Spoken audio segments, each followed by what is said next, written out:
안녕하세요. 승거락 복음 선계 지휘자 강사입니다. 오신 것을 진심으로 환영하며 해피 바이블을 열어가도록 하겠습니다. 오늘 증거드릴 말씀의 제목은요. 884강 여호와의 규례라는 제목으로 하나님의 말씀을 나눠보는 시간을 갖도록 하겠습니다. 예레미야 8장 7절을 보시게 되면 공중의 학은 그 정한 시기를 알고 반고와 제비와 두루미는 그 올 때를 지키거늘 내 백성은 여호와의 규례를 알지 못하도다 라고 말씀에 기록되어 있습니다.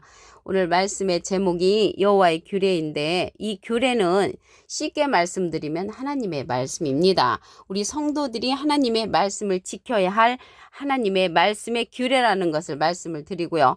오늘 말씀에 보면 공중의 학하고 반고와 제비와 두루미는 이 철새잖아요. 이러한 미물 같은 이러한 철새들도 정한 시기를 아는데 내 백성, 하나님의 백성은 여호와의 규례를 알지 못한다고 이렇게 말씀을 하셨습니다. 여호와의 규례라는 것은 말씀드렸듯이 하나님의 말씀인데 요한복음 6장 29절을 보시게 되면 예수께서 대답하여 가라사대 하나님의 보내신 자를 믿는 것이 하나님의 일이니라라고 말씀에 기록되어 있습니다. 하나님께서 보내신 자는 예수님이시죠. 그래서 예수님이 또 보내신 자를 우리들이 또 모르는 경우가 많이 있습니다. 예수님은 누구를 보내신다고 말씀을 하셨냐면 요한복음 16장 7절에 보시게 되면 내가 너에게 실상을 말하노니 실제의 사건을 말씀을 하시는데 내가 떠나가는 것이 너에게 유익이라 내가 떠나가지 아니하면 보혜사가 너희에게로 오시지 아니할 것이요 가면 내가 너희에게 보혜사를 보내신다고 했습니다. 그래서 보내신 자를 믿는 것이 하나님의 일인데 예수님도 우리에게 보내는 그러한 보혜사가 있다는 말씀이죠. 요한복음 15장 26절에 보시게 되면 내가 아버지께로서 너희에게 보낼 보혜사, 그래서 예수님께서 보낼 보혜사가 있는데 곧 아버지께로서 나오시는 진리의 성령이 오실 때 그가 나를 증거하실 것이요. 그래서 진리의 성령 보낼 보혜사를 우리에게 보내주신다고 했습니다. 여기 보혜사가 있는데요. 보혜사는 대언자라는 그러한 뜻을 갖고 있습니다. 요한 1서 2장 1절 그 중간에서부터 보시게 되면 아버지 앞에서 우리에게 대언자가 있으니 대언자 앞에 조그만하게 3자가 있습니다. 관주 성경 해석란에 보시게 되면 보혜사라고 기록되어 있습니다. 이 보혜사가 대언자하고 보혜사는 파라클레트입니다. 헬라어로는 파라클레토스로 곁에 파라와 부름받은 클레토스란 말의 합성어로 도움을 주게 곁에 부름받은 자, 사람을 상징한다는 것을 말씀을 드리고요. 라이프 성경 백과사전에는 컴포터 위로자, 카운셀러 상담자, 미래를 중보자, 헬퍼 돕는 자, 서플리케이터, 탄원자란 이름을 갖고 있는 것이 이 보혜사라는 것입니다. 그래서 보낼 보혜사인데 이 보낼 보혜사가 진리의 성령이라고 했죠. 보낼 보혜사는 보낼 보혜사인데 예수님은 하나님의 대언자 보혜사시고요. 예수님께서 보낼 보혜사는 또 다른 보혜사라고 했습니다. 요한복음 14장 16절에 보시게 되면 내가 아버지께 구하겠으니 예수님이 하나님께 부탁을 해서 그가 또 다른 보혜사를 너에게 주사 영원토록 너희와 함께 있게 하시리니 저는 진리의 영이라고 했고요. 세상은 능히 저를 받지 못하고 저를 보지도 못하고 알지도 못함이라고 했습니다. 그러나 너희는 저를 아나니 저는 너희와 함께 거하시며 또 너희 속에 계시겠음이라고 했습니다. 이 시간 이후로 보낼 보혜사 진리의 성령 또 다른 보혜사 안에 거하시는 여러분이 되시기를 바라겠습니다. 이러한 보혜사는 예수님의 이름으로 보내실 성령이라고 했습니다. 요한복음 14장 26절에 보시게 되면 보혜사 곧 아버지께서 내 이름으로 보내실 성령, 예수님의 이름으로 보내는 성령이 보혜사 성령인데 또 다른 보혜사라고 말씀드렸습니다. 그가 너에게 모든 것을 가르치시고 보혜사 성령은 모든 것을 가르치기 때문에 우리도 모든 것을 가르침을 받아야 하는 성령은 보혜사 성령입니다. 내가 너에게 말한 모든 것을 생각나게 하신다고 했습니다. 그래서 예수님의 이름으로 보내실 성령은 보혜사 성령이라는 것을 말씀을 드리고요. 여호와의 규례 중에 우리가 또 하나님께서 말씀하시는 정하신 사람이 심판할 날을 작정하신다고 했습니다. 우리는 예수님이 심판하시는 줄 알았는데 정하신 사람이 한다는 내용을 보도록 하겠습니다.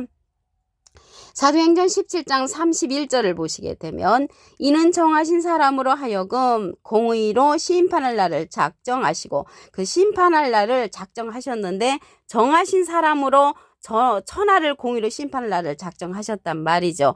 이에 저를 죽은 자 가운데서 다시 살리신 것으로 모든 사람에게 믿을 만한 증거를 주셨다고 했습니다. 이 심판할 날을 작정하신 이 정하신 사람은 예수님의 소원대로 계시 받는 자로 출현하는 자입니다. 마태복음 11장 27절에 보시게 되면 내 아버지께서 모든 것을 내게 주셨으니, 그래서 예수님은 하나님으로부터 모든 것을 받으셨고요. 아버지 외에는 아들을 아는 자가 없고 아들과 또 아들의 소원대로 계시 받는 자 외에는 아버지를 아는 자가 없다고 했습니다. 그래서 여기서 정하신 사람은 예수님의 소원대로 계시 받는 자라는 것을 말씀을 드리고요. 예수님은 심판할 이를 또 보내시는데 그 자가 정하신 사람이라는 것을 말씀을 드립니다. 요한복음 15장 48절을 보시게 되면 나를 저버리고 내 말을 받지 아니하는 자를 심판할 이가 있으니 곧 나의 한 그 말이 마지막 날에 저를 심판하리라. 그래서 심판할 이가 정하신 사람이라는 것을 말씀을 드리고요. 예수님은 심판을 하지 아니하신다고 했습니다. 요한복음 12장 47절을 보시게 되면 사람이 내 말을 듣고 지키지 아니할지라도 내가 저를 심판하지 아니하노라. 내가 온 것은 세상을 심판하려 함이 아니요 세상을 구원하려 함이로라. 그래서 예수님은 심판할 일을 심판할 자로 이제 내세우시고, 예수님은 심판하러 오신 것이 아니라 구원하러 오셨다라고 말씀에 기록되어 있습니다. 그 자가 정하신 사람으로 예수님께서 보낼 보혜사, 또 다른 보혜사, 진리의 성령이라는 것을 말씀을 드립니다. 이사야 1장 3절을 보도록 하겠습니다. 소는 그 임자를 알고 나귀는 주인의 구유를 알건만은 이스라엘은 알지 못하고 나의 백성은 깨닫지 못하는 도다. 그래서 하나님의 말씀을 깨닫지 못한단 말이죠. 요한복음 17장 3절에 보시게 되면 영생은 유일하신 참 하나님과 그의 보내신 자 예수 그리스도를 아는 것이라고 했습니다. 아는 것은 깨닫는 것이죠. 하나님과 예수님을 아는 것이 영생이라고 했기 때문에 하나님과 예수님에 관해서 알아야 합니다. 여기 이스라엘은 알지 못한다고 했는데 이스라엘에 관해서 말씀을 보시면 호세아 10장 1절에 이스라엘은 열매 맺는 무성한 포도나무라. 그 열매가 많을수록 재단을 많게 하며 그 땅이 아름다울수록 주상을 아름답게 한다고 했습니다. 그래서 이스라엘이 열매 맺는 무성한 포도나무인데 예수님의 열매가 되는 거죠. 예수님은 참 포도나무 열매입니다. 그런데 무성한 포도나무인데 이 포도나무는 열매가 많을수록 재단을 많게 하고 아름다울수록 그 땅이 아름다울수록 주상을 아름답게 하는 그러한 포도나무 열매입니다. 그래서 예수님을 아름답게 해야 되는데 우상을 아름답게 하는 이스라엘이라는 말이죠. 이스라엘. 그래서 예수 믿는 자들은 이스라엘 열매인데 무성한 포도나무 열매를 맺은 자들이 주님을 아름답게 하는 것이 아니라 우상을 아름답게 하는 그러한 자들이라는 것입니다. 그래서 나의 백성은 깨닫지 못하는 자, 그들이 무성한 포도나무 열매가 되는 것이죠. 그래서 깨닫지 못하는 사람을 가리켜서 멸망하는 짐승이라고 했습니다. 시편 49편 20절에 보시게 되면 존귀에 처하나 깨닫지 못하는 사람은 멸망하는 짐승 같도다. 그래서 깨우침을 받아야만이 우리가 존귀한 자가 될 수가 있다는 것을 말씀을 드리고요. 고린도전서 13장 8절에 보시게 되면 사랑은 언제까지든지 떨어지지 아니하나 예언도 패하고 방언도 거치고 지식도 패한다고 했습니다. 예언 성령, 방언 성령, 지식 성령은 패하는 것이고 온전한 것이 올 때는 부분적으로 하던 이러한 성령들은 패한다고 했습니다. 온전한 것은 모든 진리 가운데로 인도하는 진리의 성령, 또 다른 보혜사의 말씀인 것을 알 수가 있습니다. 이러한 진리의 성령은요, 예수님께서 보낼 보혜사라고 했잖아요. 이 보낼 보혜사는 또 다른 보혜사라고 말씀드렸습니다. 요한복음 14장 16절에 보시게 되면 내가 아버지께 구하겠으니 그가 또 다른 보혜사를 너희에게 주사 영원토록 너희와 함께 있게 하시리니 저는 진리의 영이라고 했습니다. 진리의 영은 진리의 성령이죠. 요한복음 15장 26절에 보시게 되면 내가 아버지께로서 너에게 보낼 보혜사 곧 아버지께로서 나오시는 진리의 성령이 오실 때 그가 나를 증거하실 것이요. 이 시대는 온전한 성령, 진리의 성령을 통하여 예수님의 증거를 들어야 하고요. 이러한 보혜사 성령은 가르침을 받아야 한다고 했습니다.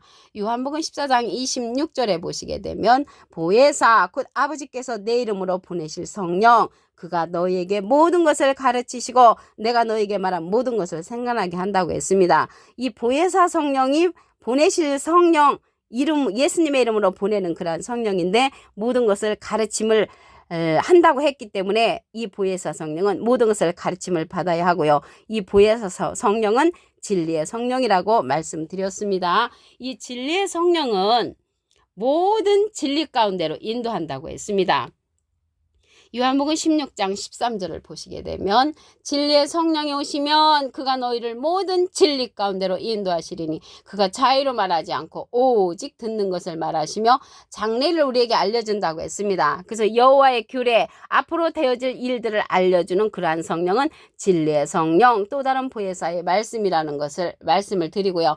그가 예수님의 영광을 나타내고 예수님의 것을 가지고 우리에게 알려주는 성령이라고 했습니다. 그러한 성령은 온전한 성령으로서 예수님을 증거한다고 했습니다. 요한복음 15장 26절을 다시 한번 보시게 되면 내가 아버지께로서 너에게 보낼 보혜사 내 또 다른 보혜사라고 말씀드렸습니다. 곧 아버지께로서 나오시는 진리의 성령이 오실 때 그가 나를 증거하실 것이요. 예수님은 지금 가셨잖아요. 예수님은 가셨기 때문에 예수님이 직접 내려오셔서 모든 것을 알려주는 것이 아니고 진리의 성령을 보낼 보혜사로 보내주심으로 진리의 성령을 통하여서 이 시대는 예수님의 증거를 듣는 시대가 되었다는 것을 말씀을 드립니다. 예레미야 8장 7절을 보도록 하겠습니다. 공중의 학은 그 정한 시기를 알고 반과 제비와 두루미는 그 올 때를 지키거늘 내 백성은 여호와의 규례를 알지 못한다고 했습니다. 여호와의 규례를 알지 못한다는 것은 여호와의 말씀을 잘 알지 못하는 것이죠. 여기 방구가 나왔는데요. 방구는 비둘기하고 비슷한 그러한 새고요. 제비, 두루미는 이러한 철새들은 그 정한 시기를 아는데 하나님의 백성은 여호와의 규례, 여호와의 말씀을 잘 알지 못한다고 이렇게 말씀을 하셨습니다. 보낸 자를 믿는 것이 하나님의 일이라고 했죠. 요한복음 6장 29절에 보시게 되면 예수께서 대답하여 가라사대 하나님의 보내신 자를 믿는 것이 하나님의 일이니라. 하나님은 예수님을 보내셨고요. 예수님은 또 다른 보혜사 진리의 성령을 우리에게 보내주셨으므로 이 시대는 보낸 자를 믿는 것이 하나님의 일은 진리의 성령의 말씀 또 다른 보혜사의 말씀을 듣는 것이 하나님의 일이라는 것을 말씀을 드립니다. 여호와의 규례의 말씀 중에 정하신 사람으로 심판할 날을 작정하셨다고 했습니다. 사도행전 17장 31절을 보시게 되면 이는 정하신 사람으로 천하를 공의로 심판할 날을 작정하셨다고 말씀에 기록되어 있고요. 이 자는 앞으로 심판할 이로 출현하는 그러한 자라는 것을 알 수가 있습니다. 요한복음 12장 48절을 보시게 되면 나를 저버리고 내 말을 받지 아니하는 자를 심판할 이가 있으니 곧 나의 한 그 말이 마지막 날에 저를 심판하리라. 그래서 이 심판할 이가 정하신 사람으로 심판할 날을 작정을 하셨는데 예수님으로부터 모든 권세를 받은 자입니다. 계시록 2장 26절에 보시게 되면 이기는 자와 끝까지 내 일을 지키는 그에게 만국을 다스리는 권세를 주리니 그가 철장을 가지고 저희를 다스려 질그릇 깨뜨린 것 같이 하리라. 나도 내 아버지께 받은 것이 그러하리라. 그래서 예수님이 하나님으로부터 받은 권세를 누구에게 주냐면 예수님의 일을 끝까지 지키는 정하신 사람 심판할 이에게 모든 권세를 주는데 그 자가 예수님께서 보낼 보혜사 또 다른 보혜사 진리의 성령이라는 것을 말씀을 드립니다. 이사야 1장 3절을 보시게 되면 소는 그 임자를 알고 나귀는 주인의 구유를 알고만은 이스라엘은 알지 못하고 내 백성은 깨닫지 못한다고 했습니다. 그래서 하나님의 말씀을 깨닫는 것이 주님의 규례, 여호와의 규례를 알아가는 것이고요. 깨닫지 못하는 사람은 멸망하는 짐승 같다고 했습니다. 고린도전서 13장 8절에 보시게 되면 사랑은 언제까지인지 떨어지지 아니하나 예언도 패하고 방언도 그치고 지식도 패한다고 했습니다. 이 방언 성령은 부분적인 성령이기 때문에 패하고요. 이 시대는 온전한 성령, 모든 진리 가운데로 인도하는 성령의 인도를 받아야만이 여호와의 규례를 알 수가 있습니다. 오늘 884강 여호와의 규례라는 제목으로 하나님의 말씀을 나눠보는 시간을 가졌습니다. 감사합니다.